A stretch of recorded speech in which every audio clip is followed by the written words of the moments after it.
Okay, sebagai pemilik kereta lah, kita kena ada barang wajib patut ada dalam kereta. Jadi saya nak highlightkan 7 je barang wajib ni. Barang wajib ni diperlukan bila dalam keadaan kecemasan. Okay, jadi yang pertama sekali ialah air. Orang kata air untuk apa? Air bukan untuk minum sebenarnya, tapi air ni paling kurang ada satu botol yang kapasiti dia 1.5 liter. Okay, tujuan ni kita nak gunalah bila contoh mungkin kita muntah ke ataupun kena najis anak kita ke, kita pun boleh refresh muka kita, tangan kita nak lap balik bila dah perjalanan jauh, kita boleh guna air tu. Dan satu lagi, kalau air ni in case kalau radiator kereta tu bocor, jadi kita boleh top up balik, refill balik air tu. Kalau anda ada air, jangan praktik untuk simpan dalam kereta. Sebaliknya simpan dalam ruang boot kereta. Sebab atas faktor kalau kita simpan dalam bawah sinaran matahari, kalau ada kertas ke apa, pantulan matahari tu kena pada botol, dia boleh reflect pada kertas tu, boleh terbakar sebenarnya. Itu bahayanya kalau simpan dalam kereta ni. Dan barang yang kedua ialah kain lap ataupun tisu. Kalau tisu ni mungkin memang kebanyakan akan ada tisu lah, tapi kain lap mungkin kurang je orang simpan dalam kereta. Paling okey kalau ada juga kain lap ni. Kalau saiz besar, okey lah, cukup satu. Kalau yang kecil ataupun sederhana, 2 paling kurang. Sebab apa, kain lap ni bila berlaku keadaan yang contohnya muntah anak ke kan, najis ke, kita boleh lap. Air ni kita boleh buang saja, tapi untuk hilangkan dia betul, kita kena ada kain ataupun tisu tu. Dan kain ni juga boleh digunakan bila contoh berlaku kemalangan. Sementara kita nak sampai ke hospital tu, kita balut dulu luka tu dengan kain tu.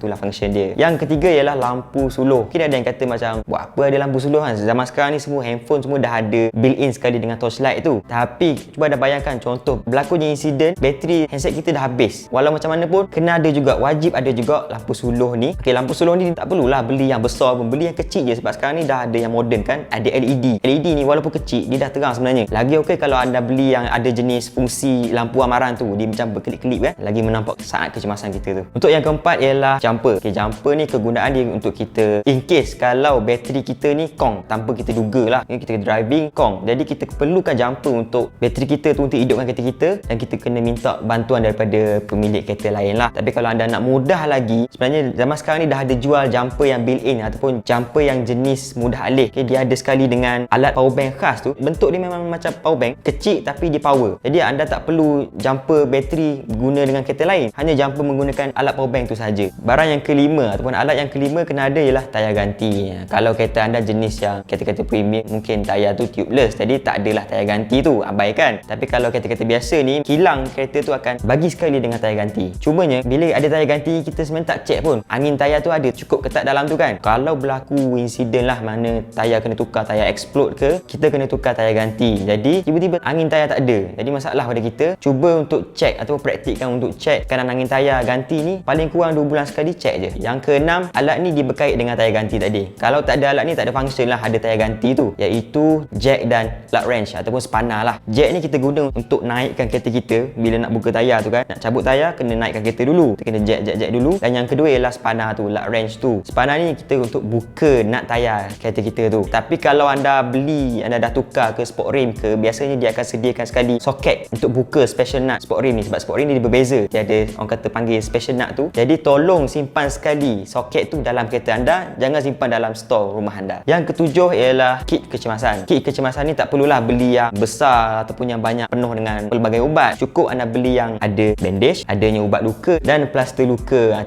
tu pun dah cukup. Okey, beli yang saiz compact sebab senang kita nak simpan dalam ruang boot kereta kita. Jadi kepada pengguna kereta lah, maknanya anda mungkin fikir benda ni macam tak penting pun bila dalam keadaan yang selesa ataupun tak kena apa-apa kecemasan. Tapi sekiranya berlaku kecemasan, benda ni lah ataupun alat-alat ni lah yang terngiang-ngiang dalam fikiran kita ni. Jadi tolong praktikkan untuk adakan barang ni dalam kereta anda.